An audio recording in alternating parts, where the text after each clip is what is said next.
नमस्कार, शाम के 7 बज रहे हैं। आप देख रहे हैं सबसे बड़ा सवाल। आपके साथ मैं हूं मानक गुप्ता। प्रधानमंत्री मोदी ने अपने ऐतिहासिक दौरे पर इजराइल के साथ 7 अहम समझौते किए हैं।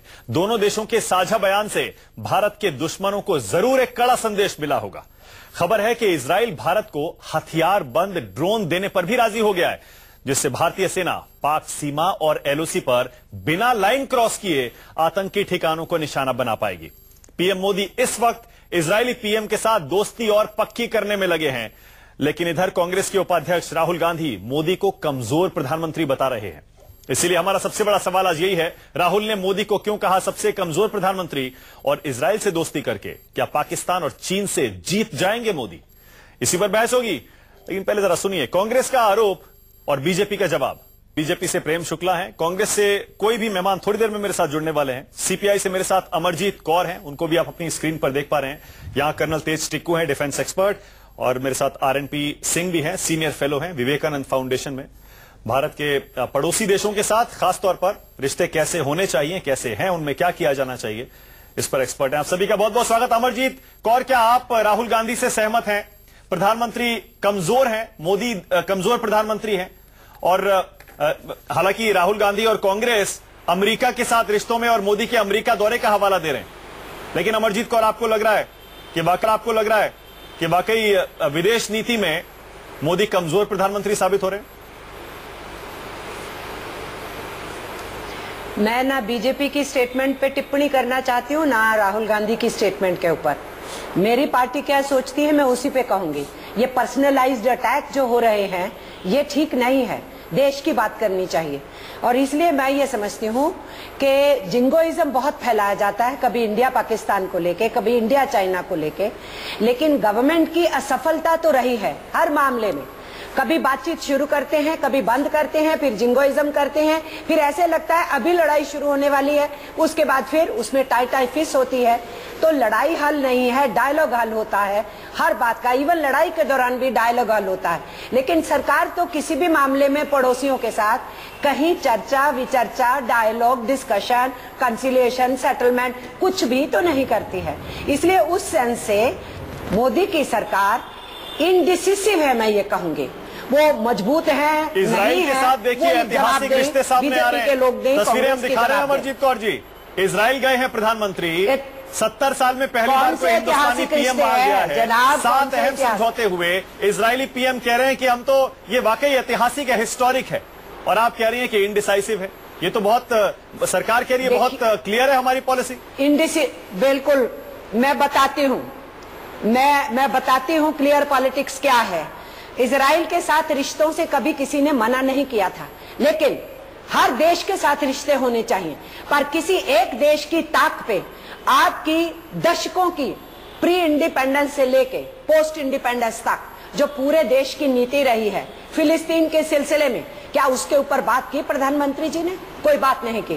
तो वो भी एक स्टेटेड पोजीशन है इंडिया की ये स्टेटेड पोजीशन है, किसी भी देश के साथ दोस्ती करो, लेकिन इंडिया की ये भी स्टेटेड पोजीशन है कि आप किसी एक देश की कॉस्ट के ऊपर दूसरे देश को रॉन्ग सिग्नल नहीं भेज सकते। एक देश और दूसरे देश से अमरजीत कौर क्या मतलब है? हिंदुस्तान को अपना हित देखना चाहिए या एक देश से दूसरे देश के रिश्ते कंपेयर करने चाहिए? हिंदुस्तान का हित किसमें?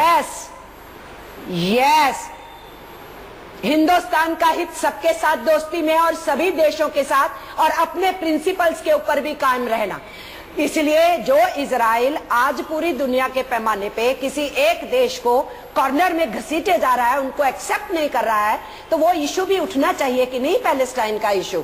और इसीलिए ट्रेड के रिश्ते होना, बिजनेस के रिश्ते होना, कोई ऑब्जेक्ट नहीं करेगा। किसी देश के साथ कीजिए, अमेरिका से कीजिए, जापान से कीजिए, या इजराइल से कीजिए, या श्रीलंका से कीजिए, या इवन पाकिस्तान से कीजिए, कौन ऑब्जेक्ट कर रहा है? लेकिन ट्रेड रिलेशंस ही सब कुछ नहीं है। उस ट्रेड रिलेशंस के साथ साथ आपकी कोई फॉरेन पॉलिसी होती है, आपका कोई इंटरनेशनल स्टैंड होता है, आपकी कोई आइडियोलॉजी होती है, आपका कुछ दोस्ताना किसी और लेवल पे कोई नीति नहीं है अमरजीत कौर, कोई नीति है ही नहीं, कोई विजन है ही नहीं, इनडिसाइसिव है आप, कोई फैसला नहीं ले पा रहे हैं, बस अंधेरे में तीर चला रहे हैं। प्रेम शुक्ला, निंदक नीरे राखिए आंगन कुटी छवाए, और विरोध लोकतंत्र में विरोधी कई बार विरोध के लिए भी विरोध करते हैं, उनके विरोध को भी हमको विनय पूर्वक सह लेना चाहिए, वरना इनके विरोध में कोई तथ्य शेष नहीं है। इजराइल के साथ हमारे अपने संबंध है, लेकिन हमने इजराइल के शत्रुओं के साथ अपने संबंध बिगाड़ नहीं लिए हैं। फिलिस्तीन के राष्ट्राध्यक्ष भी भारत का दौरा करके गए हैं। सऊदी अरेबिया पहले ही भारतीय प्रधानमंत्री दौरा करके आए हैं। गल्फ कोऑपरेशन काउंसिल के सदस्य देशों से हमारे अपने रिश्ते अलग तरह के हैं। यदि इजराइल के साथ हमारे रणनीतिक, सामरिक, टेक्नोलॉजी, कृषि के संदर्भ में यदि विकास हो रहा है, तो हमको जो है किसी को अस्पृश्य घोषित करना इसलिए क्योंकि उसकी नीति किसी एक मामले पर जो है हम किसी जमाने में उसके साथ खड़े थे, और उस जमाने में भी वो जो सेगमेंट है वो सेगमेंट कभी कश्मीर के मुद्दे पर हमारे साथ नहीं खड़ा रहा है। इस हकीकत को भी हमको समझने में किसी प्रकार का गुरेज नहीं करना चाहिए। और दूसरी बात, 1962 में जब चीन हम पर चढ़े चले आ रहा था और जब तथाकथित कॉमरेड जो है वो बंगाल तक जो है वो रेड कारपेट बिछा के उसके स्वागत के लिए खड़े थे, तब भी सर्वेलेंस सिस्टम में, डिफेंस सिस्टम में हमारे साथ जब सोवियत संघ में ख्रुश्चेव और माओ की दोस्ती के चलते सोवियत संघ ने भी हाथ उठा लिए थे, तब इजराइल ने हमारा उनके साथ बहुत अच्छा संबंध ना होकर भी इजराइल हमारे साथ खड़ा रहा है। हमारे साथ अमेरिका किसी जमाने में उस मुद्दे पर खड़ा रहा है। तो हम भारत के हितों की दृष्टिकोण से यदि अपनी वैदेशिक नीति में यथास्थिति के अनुकूल यदि सकारात्मक परिवर्तन करते हैं, तो इतिहास की रस्में गिनाकर उसको विफलता साबित करना, ये विपक्ष को जो है राजनीतिक तौर पर तो लाभान्वित कर सकता है, लेकिन एक राष्ट्र के रूप में भारत को या भारत के किसी नागरिक को इसका कोई लाभ दूर दूर तक नहीं है। नहीं, लेकिन देश हित के खिलाफ कौन सी राजनीति ये लोग कर रहे हैं? प्रेम शुक्ला, आप जो आरोप लगा रहे हैं कि ये अपनी राजनीति के चलते विरोध कर रहे हैं, क्या फायदा होगा इनको? कौन सी राजनीति है?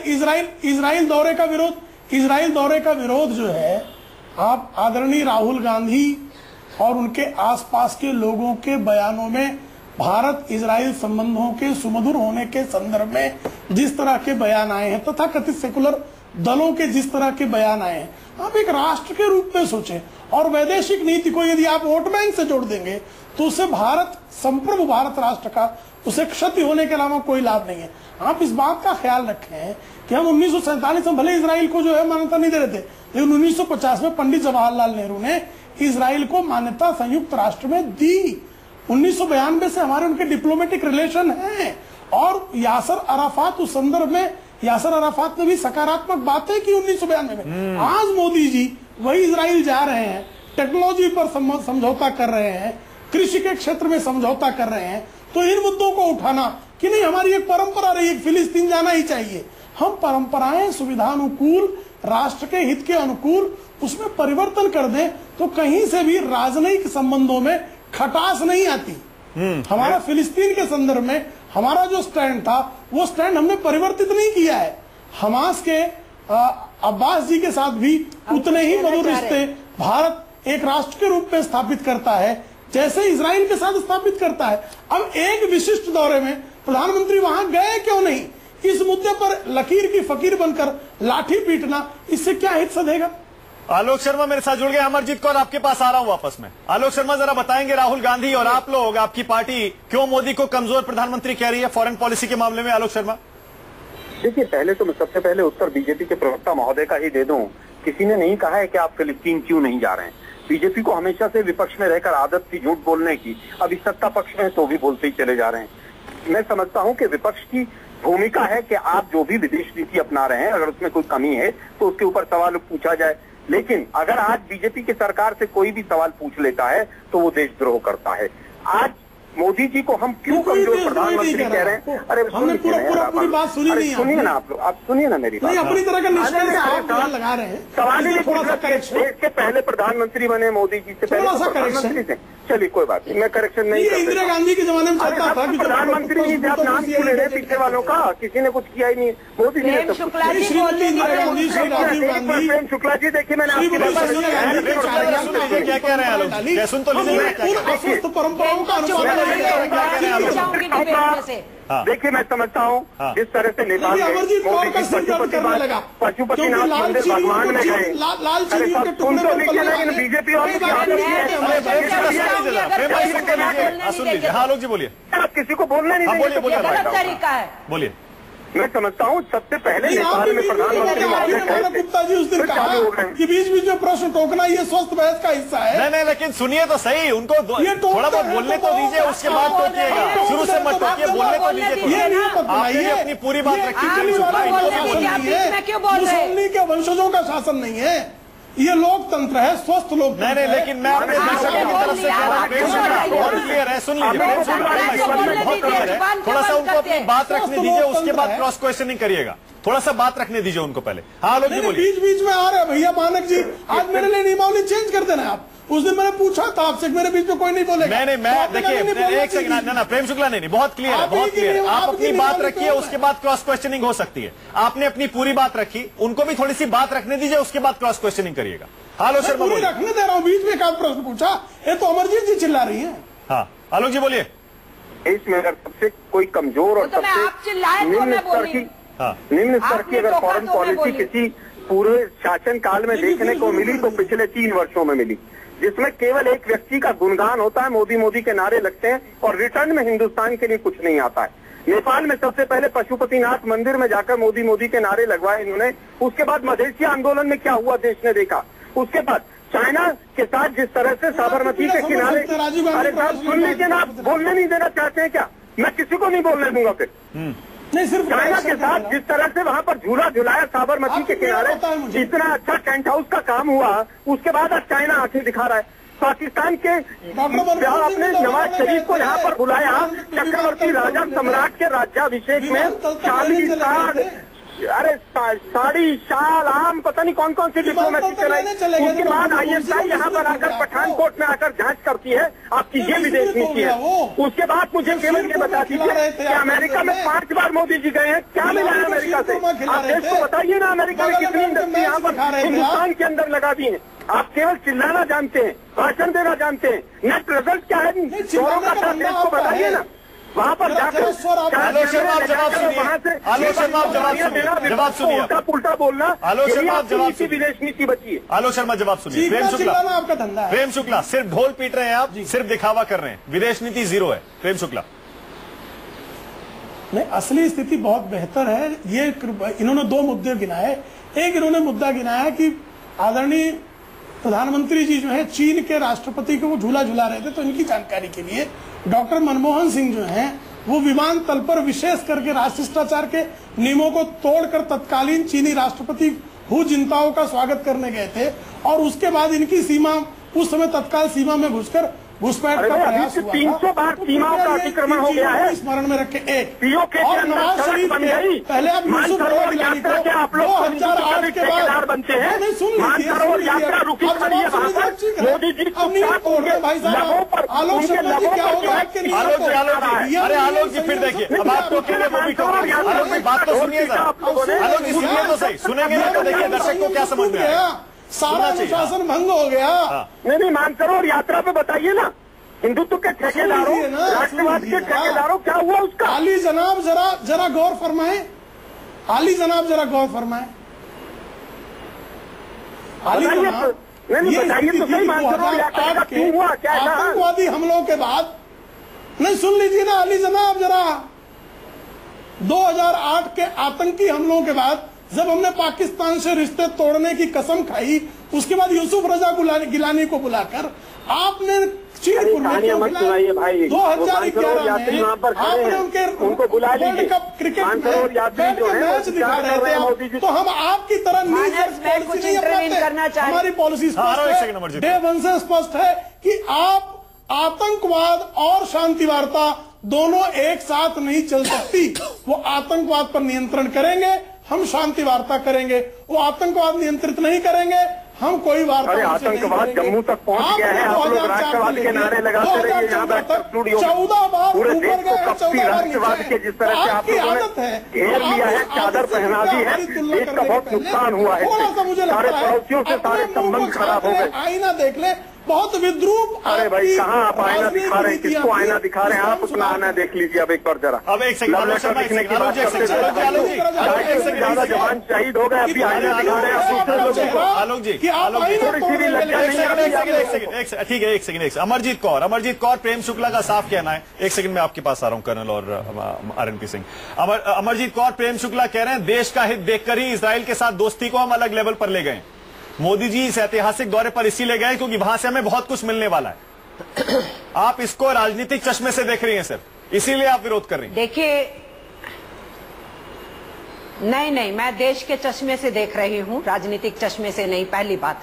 दूसरी बात यह है कि इजराइल के सेकंड बिगेस्ट बायर हैं हम हथियारों के। तीसरी बात है कि इन्होंने 100% एफडीआई डिफेंस सेक्टर में लाई है, अब ये उनको बिजनेस देने गए हैं। चौथी बात है कि प्रेम शुक्ला जी ने झूठ बोला कि 1962 में कारपेट बिछाए जा रहे थे। सीपीआई ने अपनी नेशनल काउंसिल के अंदर चाइना के उस एग्रेशन को कंडेम किया, तो ये जरा झूठ बोलना बंद करें। पांचवी बात मैं ये कहना चाहती हूँ, जो इतिहास है वही बोल रही हूँ। आर्काइव्स देख लीजिए, आर्काइव्स देख लीजिए, बीच में मत बोलिए। आप हार चुके हैं, आप हार चुके हैं, आपके पास कोई भी सफाई नहीं है, आपकी सरकार की भद्द पिट रही है, आप हार चुके हैं, इसलिए किसी को बोलने नहीं देते। आप बीच में क्यों बोल रहे हैं? आप बीच में बोल रहे हैं क्योंकि आप सच का सामना नहीं कर सकते, इसलिए शुक्ला जी आपकी बारी आएगी, बता दीजिएगा मैंने क्या झूठ बोला। जब आपकी बारी आएगी बोलिएगा, आप मेरे को वो बात पूरी करने दीजिए। ये सब कुछ आपके राजनाथ सिंह जी से पूछिए, होम मिनिस्ट्री के। शुक्ला जी, राजनाथ सिंह जी की होम मिनिस्ट्री के आर्काइव से रिकॉर्ड्स निकलवाइए, सीपीआई का रेजोल्यूशन निकालिए वहां से। इसलिए झूठ बोलना बंद कीजिए। और इसके अलावा मैं जो कहती हूँ, कम्युनिस्टों को कहा सीपीआई, आप ये जो बोल रहे हैं सीपीआई नहीं है, कम्युनिस्टों को कहा तो CPI communist party of India नहीं है, कम्युनिस्ट क्योंकि कम्युनिस्ट पार्टी ऑफ इंडिया नहीं है, वो कम्युनिस्ट पार्टी ऑफ इंडिया नहीं है। देखिए, उस समय एक ही पार्टी थी, उस समय एक ही पार्टी थी सीपीआई, कोई और कम्युनिस्ट पार्टी बनी नहीं थी। इसलिए नहीं, आप अटैक कलकत्ता में 62 में आप प्रेम शुक्ला जी आप हार चुके हैं, आप हार चुके हैं। बीजेपी इस मामले में डिफेंस में है, फॉरेन पॉलिसी में आप फेल है, पन्ने बदलेंगे, आप फॉरेन पॉलिसी में फेल है। इतिहास आप नया जो गढ़ रहे हैं, हिंदुस्तान को गलत में फेंकने के लिए राजनीतिक तूतू मैं चलती रहेगी। मैं आ रहा हूं, वापस आपके पास आ रहा हूं। अमरजीत कौर आ रहा हूं, प्रेम शुक्ला आ रहा हूं। कर्नल टिक्कू, आज जो 7 अहम समझौते हुए इजराइल के साथ प्रधानमंत्री मोदी के, उसके बावजूद इस तरह का विरोध आपको लगता है ठीक है? क्या वाकई आपको लगता है कि ये देश हित में ये दौरा नहीं है और इजराइल के साथ जो दोस्ती को हम अलग लेवल पर ले गए हैं, ये देश हित में नहीं है? देखिए, बदकिस्मती से क्या प्रॉब्लम है, किसी भी देश की फॉरेन पॉलिसी, विदेश नीति, चाइना की हो, पाकिस्तान की हो या इंडिया की, ये बहुत दूरगामी होती है। हमारे परमानेंट इंटरेस्ट होते हैं, दोस्त परमानेंट नहीं होते, लेकिन परमानेंट इंटरेस्ट होते हैं। चाइना, ये मानना, ये बात कहना कि चाइना ने बीजेपी की हुकूमत आई तो तब ये सब किया, ये घुसपैठ काफी देर से चल रही है। लेकिन ये उनके सुनिए, लेकिन ये युद्ध जैसे हालात चाइना के साथ तो ऐसा लग रहा है पहली बार बने। हाँ, पहली इस तरह के हालात तो पहले नहीं थे। अगर कोई भी पार्टी होती ये होना था, क्योंकि आप देखिए उन्होंने तिब्बत के अंदर काफी इंफ्रास्ट्रक्चर बनाया हुआ है और वो चुम्बी वाली में आना चाहते हैं। यहाँ पर कांग्रेस की हुकूमत होती और किसी और की हुकूमत है, उन्होंने वो भी यही करते, डेफिनेटली करते हैं, क्योंकि उनको चुम्बी वैली में आना है, उन्होंने थ्रेटन करना है इंडिया को सिलीगुड़ी कॉरिडोर में। यानी आज जो चीन के साथ युद्ध के हालात बने हैं, आपके हिसाब से उसके लिए मोदी सरकार या भारत जिम्मेदार नहीं है? बिकॉज वो उनके लॉन्ग टर्म इंटरेस्ट है वहां सड़क बनाना। वो जब उनका पूरा इंफ्रास्ट्रक्चर तिब्बत में फैल गया तो उन्होंने वहां सड़क बनानी है, क्योंकि उन्होंने अपने स्ट्रेटेजिक इंटरेस्ट को प्रोटेक्ट करना है, उनके लिए उनको चुम्बी वैली में आना है। और जो धमकियां जो दे रहा है चीन, उसका क्या सर? नहीं, धमकियां तो दे रहा, तो भारत वहां तो उनको सड़क बनाने नहीं देगा। भारत के लिए और कोई विकल्प है ही नहीं, क्योंकि आपको पता होना चाहिए सिलीगुड़ी कॉरिडोर वहां से कितना नजदीक है, और हमारे पास सिर्फ सिलीगुड़ी कॉरिडोर है जिसके थ्रू हम नॉर्थ ईस्ट के 8 स्टेट्स को इंडिया के साथ जोड़ते हैं। तो कांग्रेस हुकूमत में होती या कोई और हुकूमत में होता या बीजेपी हुकूमत में, चाइना ने इस सड़क को बनाना था और भारत को इसे रोकना था। भारत को इसको किसी भी हालत में नहीं बनने देना है। तो कोई भी सरकार यहाँ होती तो वो नहीं बनने देती। चीन तो धमकी दे रहा है कि आपको पीछे हटना पड़ेगा वरना 1962 से भी ज्यादा नुकसान होगा। नहीं तो वो धमकी देंगे, वो तो साउथ चाइना सी में भी यही कर रहे हैं, वो जापान के साथ भी यही कर रहे हैं। उन्होंने इंडियन ओशन में 15 शिप्स भेजे, 7 सबमरीन भेजे हैं। देखो चाइना का जो आइडियोलॉजिकल एक्सपेंशन है, वो उस आइडियोलॉजिकल एक्सपेंशन को अपनी जो तुमने पिछले 30 साल में ताकत बनाई है, खासकर मिलिट्री और एटॉमिक ताकत बनाई, वो उसका इस्तेमाल करके अपनी जो एक्सपेंशनिस्ट पॉलिसी है जो हिस्टोरिकली रही है उसको आगे बढ़ा रहे हैं। उसमें यहाँ बीजेपी होगा, कांग्रेस होगा, कोई होगा, उससे क्या फर्क पड़ता है? उससे कोई फर्क। यानी ये हिंदुस्तान की पॉलिसी है। हमारी पॉलिसी ये है कि हम चाइना को चुंबी वैली में सड़क नहीं बनाने देंगे, क्योंकि वो किसी भी कीमत पर, किसी भी कीमत पर, क्योंकि वो देश हित में नहीं होगा। और चीन कह रहा है कि हिंदुस्तान युद्ध के लिए उकसा रहा है। युक्सा तो वो रहे क्योंकि उन्होंने सड़क बनाना शुरू किया, हमने थोड़ी। हुआ तो स्टेटस को होना चाहिए था।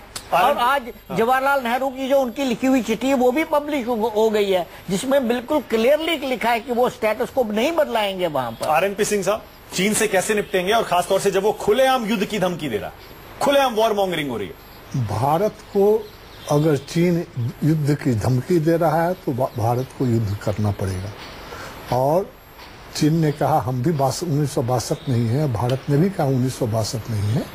1962 की कहानी का हमको अंदाज है, मैं उस समय नीफा में था।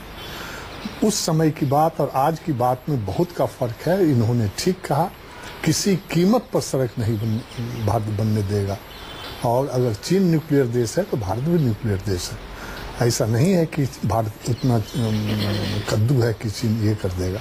इसलिए चीन डटा रहेगा। और चीन चारों तरफ से प्रवोक कर रहा है इंडिया। देखिए अभी 10 जुलाई को मालाबार में ज्वाइंट एक्सरसाइज होने जा रहा है, भारत कर रहा है। भारत अमेरिका और जापान एक्सरसाइज कर रहा है। चीन ने अपना स्पाइस सबमरीन भेज दिया है और 10 इसी से हिंदुस्तान में थोड़ी सी लोगों में बेचैनी है। हाँ। और चीन के बयान सुनकर और बेचैनी। हाँ, तो कि कहीं ये युद्ध की तरफ तो नहीं देश हमारा जा रहा है चीन के साथ। युद्ध के तरफ वो अब चीन फोर्स करेगा तो अगर चीन इस तरह का जिद करेगा, लेकिन हमारे साथ दुनिया के लोग हैं। चीन अकेला थकेला पड़ा हुआ है। अगर आप देखिए तो आज विश्व के अधिकांश लोग हमारे साथ हैं। आप देशों को जो यूनाइटेड स्टेट्स है, इंटायर यूरोपियन यूनियन है, ऑस्ट्रेलिया है, जापान है, फिलीपींस है, वियतनाम है, सब की सिंपैथी हमारे साथ है।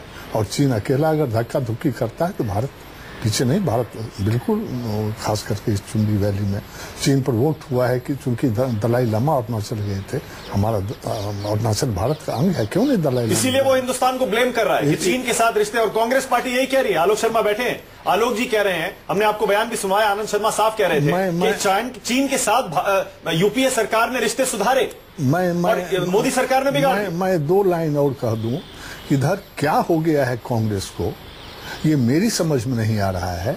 ठीक है, उसके स्पोक्स पर्सन कोई भी काम ये सरकार करती है उनका धर्म हो गया है इसका विरोध करना। तो एक भी ऐसी चीज बता दीजिए जो ये सरकार करती हो और कांग्रेस ने एक देश हित में कहा हो कि सरकार ठीक कर रही है, एक उदाहरण बता दीजिए। और जिससे विदेश को इतना खराब मैसेज जा रहा है कि इंटायर कंट्री इज डिवाइडेड। ये मैसेज जो जा रहा है देश हित में, बिल्कुल ये मैसेज नहीं है। और इन्होंने तय कर लिया है कि हर चीज का विरोध करेंगे, छोटी से छोटी बात का विरोध करेंगे। और इससे हमारा पाकिस्तान, चीन बड़ा खुश हो रहा है कि India stands divided, India stands divided. इसलिए मेरा तो आलोक जी जवाब देंगे। आलोक जी, मेरा तो अनुरोध है कि कम से कम ऐसा नहीं करें, सोच के करें। मैं समझता हूं कि तमाम ऐसे मुद्दे रहे हैं जिसमें कांग्रेस देश की सरकार के साथ खड़ी रही है। तमाम ऐसे बिल थे जो पेंडिंग पड़े थे, सब हमने पार्लियामेंट में पास कराए हैं। अभी जीएसटी का जश्न बीजेपी ने कांग्रेस के सकारात्मक रुख की वजह से ही मनाया है। जहां तक बात आज की विदेश नीति के ऊपर प्रश्न खड़ा करने की है, तो एक सत्ताधारी दल के ऊपर अगर कोई गलत नीति जा रही है तो विपक्ष का फर्ज है कि हम सवाल तो पूछें आपसे। अगर सवाल पूछना देशद्रोह है ये तो विदेश नीति तक ही सीमित नहीं है। चाहे सर्जिकल स्ट्राइक हो, चाहे पाकिस्तान की बात हो, चाहे कश्मीर में आतंकवादियों को घेरने की बात हो, हर बात में विरोध। क्यों नहीं सवाल उठाएंगे हम पाकिस्तान? सर्जिकल स्ट्राइक है तो झूठा है। अरे सब क्यों नहीं हम आतंकवादियों को कब्जा कर रहे हैं तो वो गलत है। हर बात का विरोध करना ही। नहीं साहब सुन तो लीजिए ना, साहब उत्तर तो सुन लीजिए ना सर आप। और सर उत्तर नहीं नरेंद्र मोदी कमजोर है, ये सर्वे का पूरी दुनिया कह रही है कि ऐसा मजबूत प्रधानमंत्री नहीं आया है, पूरा देश कह रहा है ऐसा मजबूत प्रधानमंत्री, और इनकी नजर में सबसे कमजोर प्रधानमंत्री नरेंद्र मोदी है।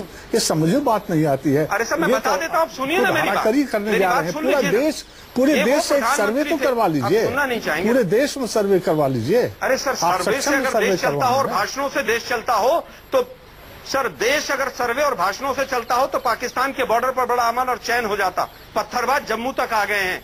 जिस तरह से 250 से ज्यादा वहां पर शहादत हुई है, मोदी साहब से सवाल नहीं पूछे। इतनी बड़ी शहादत होती है और आप पठानकोट में ISI को जांच के लिए बुलाते हैं, पर सवाल मत पूछिए। आप कांग्रेस है, आप चुपचाप बैठिए।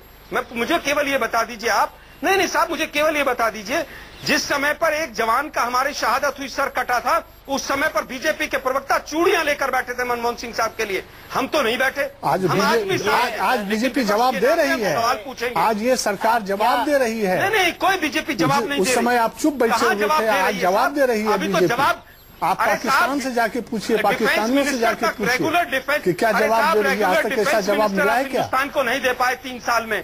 एक रेगुलर डिफेंस मिनिस्टर 3.5 साल में आप नहीं दे पाए हैं। और आपका डिफेंस मिनिस्टर कहते हैं कि हमने सर्जिकल स्ट्राइक इसलिए कर दिया कि RSS की प्रेरणा थी, और RSS की प्रेरणा से ही हमने सर्जिकल स्ट्राइक किया है। हमारी आर्मी तो हनुमान थी, हम नहीं ताकत बताया। आप हनुमान का कहकर आर्मी का अपमान कर रहे हैं क्या? आलोक साहब, आर्मी को ताकत ही नहीं पता थी पहले। आलोक साहब कम से कम फॉरेन पॉलिसी में तो बाई पार्टीजन सपोर्ट होना चाहिए देश को। जब वो नहीं साहब बिल्कुल फॉरेन पॉलिसी में मोदी साहब ने किसान का नारा दिया। अब आप एक बात सुन लीजिए। अरे साहब वो लव लेटर की बात कांग्रेस ने नहीं कही थी, मोदी जी ने कही थी। आज आप पाठ पढ़ा रहे हैं हमें, आप बैठकर सुन। आप दो मिनट चाइना से आंखें लाल करके बात करनी चाहिए। ये कांग्रेस के लोगों ने नहीं बोला था, मोदी जी ने बोला। आज हम पूछना चाहते हैं मानसरोवर की यात्रा क्यों बंद पड़ी है। अरे आप सुन तो लीजिए। मोदी साहब लाल होनी चाहिए ना ऊपर मोदी साहब और पता नहीं क्या क्या कहा था आप लोगों ने। अरे आप पॉलिटिशियन हैं, आप बोलने नहीं देंगे किसी बात सुनिए। आप ये बताइए मोदी साहब बर्बादी की ओर से बंद कर दीजिए। ये मोदी साहब के शब्द थे, हमारे नहीं थे, और देश के प्रधानमंत्री के लिए थे। अरे टिक्कू कुछ कह रहे हैं। आलोक जी जरा सुनिए, आलोक जी बात सुनिए। फॉरेन पॉलिसी के अंदर बाई पार्टीजन सपोर्ट होना चाहिए। हर देश ये पॉलिसी फॉलो करता है, लेकिन आप इस पर भी लड़ाई झगड़ा लड़ रहे हैं। सुनिए मेरी बात, मोदी साहब को उदाहरण आप फिर आप बोल रहे हैं, आप बोलने तो दीजिए। सुनिए, आप बोलने ही नहीं दे रहे हैं। आप ये देखिए, मोदी साहब तो पिछले 3 साल से आज तक तो बोलिए, आप कंटिन्यू करिए सर, थोड़ा बहुत चलेगा। मोदी साहब तो 3 साल से हुकूमत कर रहे हैं। इससे पहले तो आप ही हुकूमत कर रहे थे। तो कब पाकिस्तान आपका दोस्त बना था? 71 की लड़ाई कब हुई? 47 की लड़ाई कब हुई? 65 की लड़ाई कब हुई? आप बताइए, क्या छोड़ दूं? इस बात को क्या छोड़ दूं? ये पाकिस्तान की नीति है इंडिया के साथ जंग लड़ना, और उनको चाहिए, और उनका एक स्पष्ट मुद्दा है कि वो इनकम्प्लीट एजेंडा ऑफ पार्टीशन को पूरा करना चाहते हैं कश्मीर लेकर। उसमें कांग्रेस हो, बीजेपी हो या कोई और हो, और आपने 60 साल तक पाकिस्तान को बहुत संभाल के रखा, और आप मोदी साहब ने खराब किया। आप क्या बात कर रहे हैं? कश्मीर पाकिस्तान को तो आप हैंडल किया 60 साल से। मोदी साहब ने क्या किया उसके बारे में? 2013 में मोदी जी ने बयान जो भी कुछ बात हो रही है पाकिस्तान के बारे में, आपको गवर्नमेंट को सपोर्ट करना चाहिए। पाकिस्तान ये करेगा, आप हो हुकूमत में, बीजेपी हो, कम्युनिस्ट हो, कोई भी, क्योंकि ये उनकी फॉरेन पॉलिसी का एक और इशू है। चाइना जो कर रहा है उसमें हिंदुस्तान की मोदी सरकार की तो कोई गलती नहीं। आप बोलते रहेंगे, आपको समझ में तो आता का मुताबिक तो ISI कर रहा है। लेकिन देखिए एक बात और है, आलोक जी एक सेकंड में आपसे भी कमेंट लूंगा उस पर। प्रेम शुक्ला आ रहा हूं आपके पास। लेकिन अमरजीत कौर आपने सुना होगा, इजराइल के इस दौरे में इजराइल भारत को हथियारबंद ड्रोन, आर्म्ड ड्रोन्स देने को तैयार हो गया है। पाकिस्तान के साथ या चाइना के साथ हमारी फौजी ताकत कितनी बढ़ जाएगी, अब हम इसके बारे में क्यों नहीं सोचते? मैं एक बात कहना चाहती हूं बहुत सीधे सीधे। ये जो शब्द इस्तेमाल किए आपके बिठाए हुए एक्सपर्ट्स ने कि जो फॉरेन पॉलिसी होती है वो बिल्कुल पार्टीजन होके सब जानों को जो है विदाउट पार्टीजन कर लेना चाहिए। हिंदुस्तान को आजाद हुए इतने वर्ष हुए, ऐसा कभी नहीं हुआ है। फॉरेन पॉलिसी पे बेकायदा डिस्कशन होती है, बहस होती है, अपोजिशन भी रखती है। तो जब ये अपोजिशन में थे तब फिर हर फॉरेन पॉलिसी के मुद्दे के ऊपर ये विरोध क्यों कर रहे थे? और आज मोदी जी के आने के बाद कोई भी किसी किस्म का सवाल नहीं उठे। ये बहुत डेंजरस ट्रेंड है। ये कोई पॉलिटिशियन कहे या कोई एक्सपर्ट के नाम पे कहे या कोई फॉर्मर आर्मी रिटायर होने के नाम पे कहे, ये ट्रेंड नहीं चलेगा इस मुल्क के अंदर। ये डेमोक्रेसी के खिलाफ है, लिबरल ओपिनियन के खिलाफ है।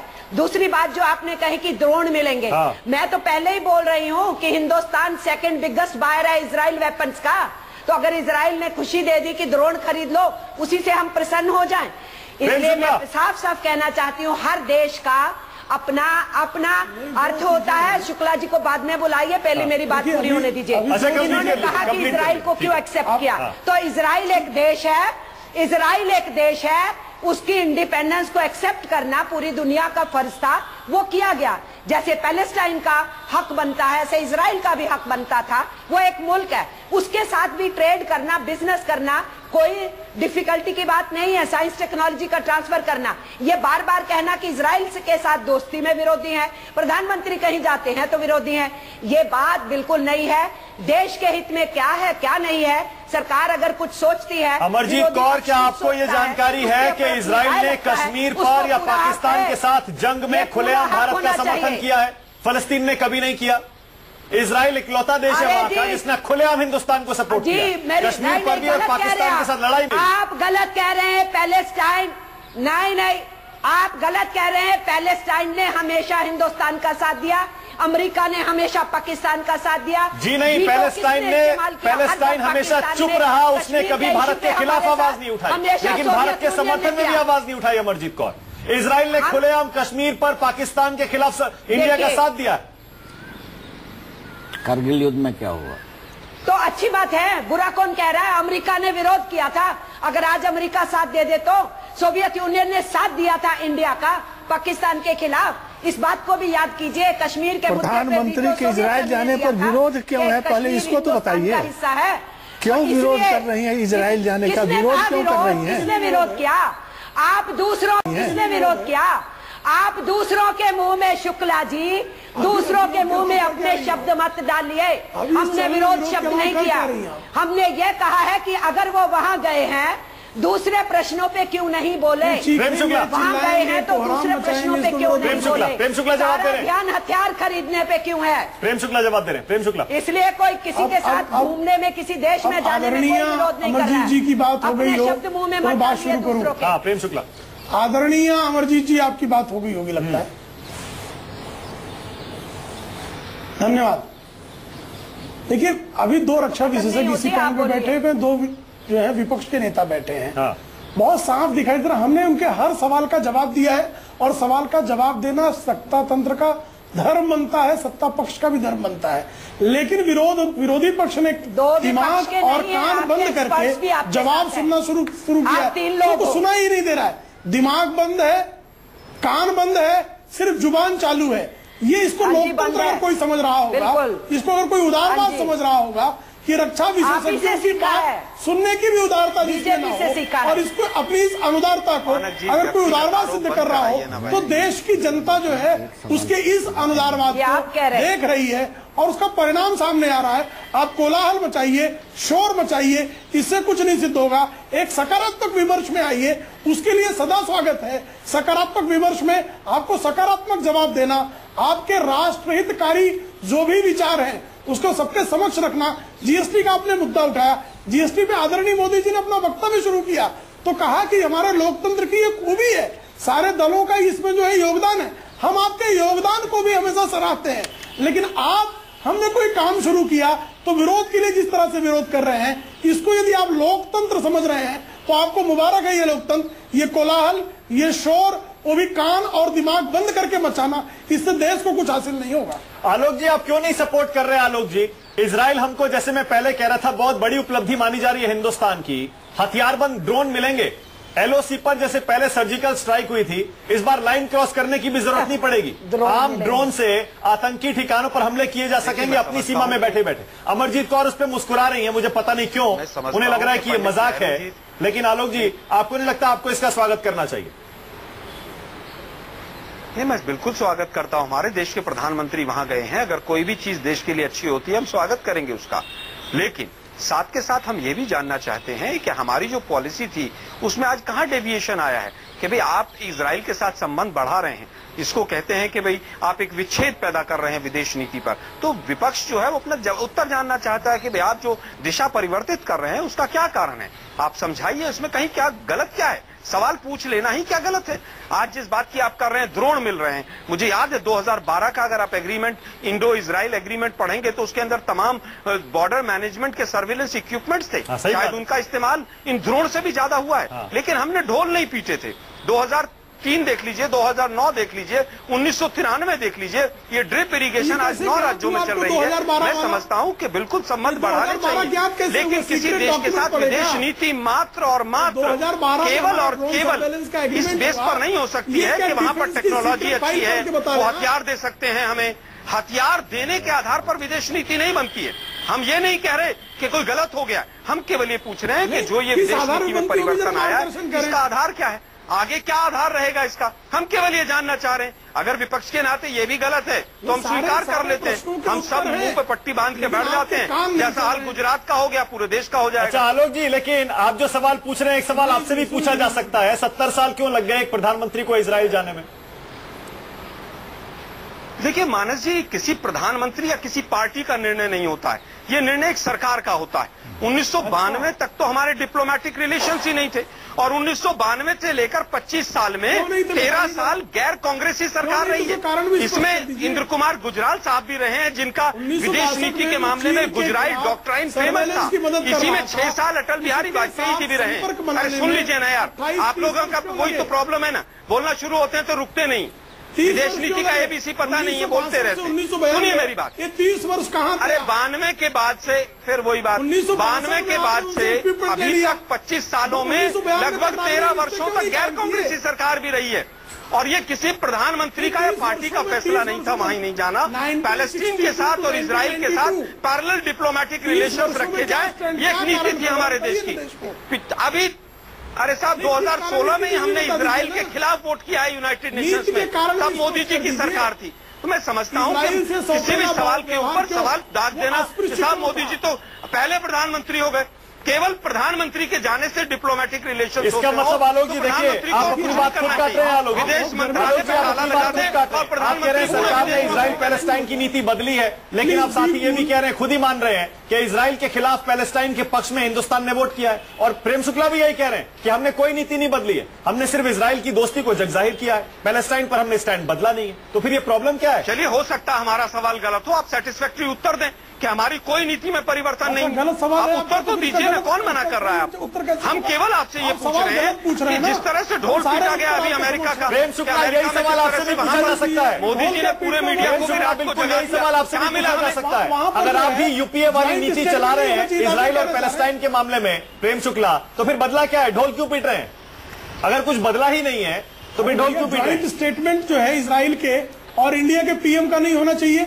उन्होंने वेलकम किया, वो दृश्य शेयर नहीं करने चाहिए देश के साथ। ये सीक्रेट मीटिंग है, वहां के जो है, वहां पर जो है जो लोग मारे गए, ऐसे लोगों के होलोकॉस्ट वाली जगह पर जा रहे हैं, स्मृति स्थल पर नहीं जाना चाहिए। भाई जो प्रधानमंत्री डॉक्टर मनमोहन सिंह भी जाते थे, कभी क्या ये शेयर नहीं होता था? कौन कह रहा है कि नहीं जाना चाहिए? कौन कह रहा है कि हमारे देश के प्रधानमंत्री का स्वागत नहीं होना चाहिए? ढोल पीटने का आपका क्या कहना? वो ढोल मीडिया का एक तबका अपने ही देश के प्रधानमंत्री को डाउन कर रहा है। देखिए, झपकी दे दी, अब काला कोट है, अब नीला कोट है। अरे हिंदुस्तान के प्रधानमंत्री है वो। अरे जनता कह रही है, आलोक शर्मा कमजोर प्रधानमंत्री पीटने से क्या? हमारे देश का प्रधानमंत्री कोई भी विशेषज्ञ कह रहे हैं हो, मैं समझता हूँ कि इजराइल विशेषज्ञों के मुंह पे ताला लगा दें। श्रीमती सोनिया गांधी मीडिया का एक तबका अपने ही देश के प्रधानमंत्री को इतना नीचे गिरा रहा है, मीडिया इस पर चर्चा न करे। मैं न्यूज 24 की बात नहीं कर रहा हूँ जी आलोक जी, लेकिन कमजोर प्रधानमंत्री क्यों बोल रहे हैं? इस पर चर्चा मत करिए आप, क्योंकि इस पर चर्चा करने लायक बुद्धि राहुल गांधी के पास नहीं है। जितने वायदे उन्होंने देश से किए, उनमें से एक भी वायदा पूरा नहीं हुआ। फॉरेन पॉलिसी में कमजोर कैसे? बेरोजगारी हो, महंगाई हो, फॉरेन पॉलिसी राहुल गांधी भी कह रहे हैं, फॉरेन पॉलिसी पाकिस्तान विदेश नीति में महंगाई पे आ गए, फॉरेन पॉलिसी पे आ जाते हैं। भारत पाकिस्तान के साथ संबंध और बिगड़े, नेपाल के साथ संबंध और बिगड़े, चाइना आज आंख दिखा रहा है और वो लाल आंख करके मोदी जी बात ही नहीं कर रहे हैं उनसे। मैं समझता हूं कि विदेश नीति पूरी तरह से फ्लॉप रही है, इसलिए हम कह रहे हैं शहादत दिन पे दिन बढ़ रही है, आतंकवाद दिन पे दिन बढ़ रहा है, लेकिन यहाँ पर मीडिया स्टूडियो में बैठकर भाजपा केवल जुबानी बांट छोड़ रही है, इसके आगे कुछ नहीं है। एक परमानेंट डिफेंस मिनिस्टर नहीं मिला। एक सेकंड आलोक जी, एक second colonel Tikku defence minister तक आप देश को नहीं। कर्नल टिक्कू कुछ कहना चाह रहे हैं, जरा सुनिए। एक सेकंड कर्नल टिक्कू। मैं आलोक साहब से इतनी आलोचना कर रहे हैं मोदी सरकार की, हालांकि मैं कोई पॉलिटिकल पार्टी का नहीं हूं, लेकिन मैं आलोक साहब से एक सवाल पूछना चाहता हूं। हाजीपीर पास को इंडियन आर्मी ने 65 में कैप्चर करने के बाद पाकिस्तान को किसने हैंडओवर किया, और 47-48 में आधे कश्मीर को किस सरकार ने पाकिस्तान को हैंडओवर किया? इन दो बातों का जवाब आप देश को दीजिए। देखिए साहब, अगर आपको नहीं पता है पढ़ के आकर फिर दे देना जवाब। नहीं साहब, मुझे पता है, मुझे हाजीपीर भी पता है, मैं ज्योग्राफी का स्टूडेंट रहा हूं, मुझे एक एक चीज पता है, लेकिन मुझे केवल ये बता दीजिए, क्या हर समय के हालात एक जैसे होते हैं? पाकिस्तान के 2 टुकड़े भी अगर किए तो कांग्रेस ने किए हैं, ये भी बात बोल दीजिए आप। मैं आपको जवाब देता हूं। आपने पाकिस्तान के 2 टुकड़े किए, बिल्कुल ठीक है, इसकी आपकी प्रशंसा भी हुई, इसमें सब पार्टियों ने आपका साथ दिया, लेकिन बदकिस्मती ये है कि आपने उस विक्ट्री को, उसका कोई फायदा नहीं उठाया। शिमला में आपने उस विक्ट्री को पूरा खत्म कर दिया, कोई डिप्लोमेटिक फायदा उसे नहीं उठाया। आप आर्टिकल 370 नहीं हटा सके, आप कश्मीर मुद्दे को नहीं सॉल्व कर सके, और आपने 1 लाख फौजियों को पाकिस्तान को हैंडओवर कर दिया बगैर कोई फायदा उठाने के। ये प्रॉब्लम है। और आपने समझता हूं कि कश्मीर के ऊपर जितनी भी समस्याएं हैं वो आपकी पार्टी ने खड़ी की है। मैंने आपको 47 का उदाहरण दिया, मैंने आपको 65 का उदाहरण हाजीपीर का दिया, और 71 में भी आपने यही किया। आपने उस विक्ट्री का कोई फायदा नहीं उठाया, और वो विक्ट्री 500 साल में एक बार हमने सियाचिन ग्लेशियर पे कब्जा किया, ये भी बता दीजिए। हाँ, सियाचिन ग्लेशियर पर कब्जा किया, बिल्कुल ठीक किया आपने, मैं नहीं बता रहा हूँ नहीं किया, ये नहीं बताएंगे आप। और वो भी आप और वो भी आप उनको वापस सोच के आधार पर केवल सियाचिन ग्लेशियर भी आप उनको वापस करना चाहते थे, वो तो फौजियों से दबाव पड़ा आपके ऊपर, आपने वापस किया। आप तो उनसे बातचीत भी कर रहे थे, आपने बातचीत शुरू करी थी सियाचिन ग्लेशियर वापस करने के लिए। आप क्या बता रहे हैं? आप सियाचिन ग्लेशियर को वापस करने कैसी को बात कर रहे हैं? सियाचिन ग्लेशियर इतना जो हमने कब्जाया वो हुआ, लेकिन आज मैं कहूं कि साहब कारगिल बीजेपी ने करा दिया था और पूरी बड़ी विफलता थी, तो ये डिबेट डेविएट ठीक है। हाँ, नहीं ठीक है आलोक जी, ना आलोक जी, मैं इस पर सहमत हूं आपसे, इतना पीछे हमें जाने की जरूरत है नहीं। हालांकि कर्नल टिक्कू सिर्फ ये कहना चाह रहे हैं, मुझे ऐसा लगता है कि फॉरेन पॉलिसी पर शायद हर पार्टी से गलती हुई होगी, लेकिन हमें सारी पार्टियों को कम से कम फॉरेन पॉलिसी पे एक रहना चाहिए। अमरजीत कौर हालांकि उससे सहमत नहीं है। सिंह साहब, मुझे एक चीज और बताइए, क्योंकि हम चाइना की बात कर रहे हैं, आजकल पाकिस्तान के साथ जो बॉर्डर पर टेंशन चल रहा है वो तो कई दिनों से, महीनों से चल रहा है, साल होने वाले में। चाइना के साथ जो नया टेंशन है, आपको लग रहा है हमारे अंदर इतनी कुव्वत है कि हम आज के चीन से, आज का हिंदुस्तान भी है, हम उससे निपट सकते हैं? बिल्कुल निपट सकते हैं, बिल्कुल निपट सकते हैं। आज हम 1962 नहीं है, चीन को गलत उनके लिए भी नहीं है, उनके लिए भी नहीं है तो मेरे लिए भी नहीं है। चीन को गलत फहमी है, तो वो ये पोस्चरिंग क्यों कर रहा है? वो पोस्चरिंग कर रहे हैं, वो हड़का रहे हैं, वो देख रहे हैं कि इंडियन ओशन में वो झंझट कर रहे हैं, पैसिफिक में झंझट कर रहे हैं, देख रहे हैं कि इसका सब जगह से इसको सपोर्ट मिल रहा है, ये एक्सरसाइज करने जा रहा है, वो भी देख रहे हैं, घबरा रहे हैं, भारत की बढ़ती ताकत से वो घबरा रहे हैं, पूरे विश्व में भारत एक लेकिन आप जो कह रहे हैं उससे तो बल्कि देश की जनता में, मेरे दर्शकों में फिक्र ही पैदा हो जाएगी। आप कह रहे हैं कि अगर चीन लड़ाई चाहता है तो हो जाए, हम लड़ाई कोई नहीं चाहता, हम लड़ाई नहीं चाहते हैं, भारत कभी नहीं लड़ाई चाहता है, भारत बिल्कुल नहीं लड़ाई चाह रहा है। आपके हिसाब से देश युद्ध की तरफ तो नहीं जा रहा है ना सिंह साहब? नहीं, भारत बिल्कुल अंत तक भारत कोशिश करेगा कि डिप्लोमेटिक चैनल से बात समाप्त किया जाए, अंत तक भारत चाहेगा। लेकिन आप सोच लीजिए, अगर चीन युद्ध को थोप ही दे और ये वैली में वहां सड़क बनाने को आमदा ही हो जाए, तो उस समय भारत क्या करेगा?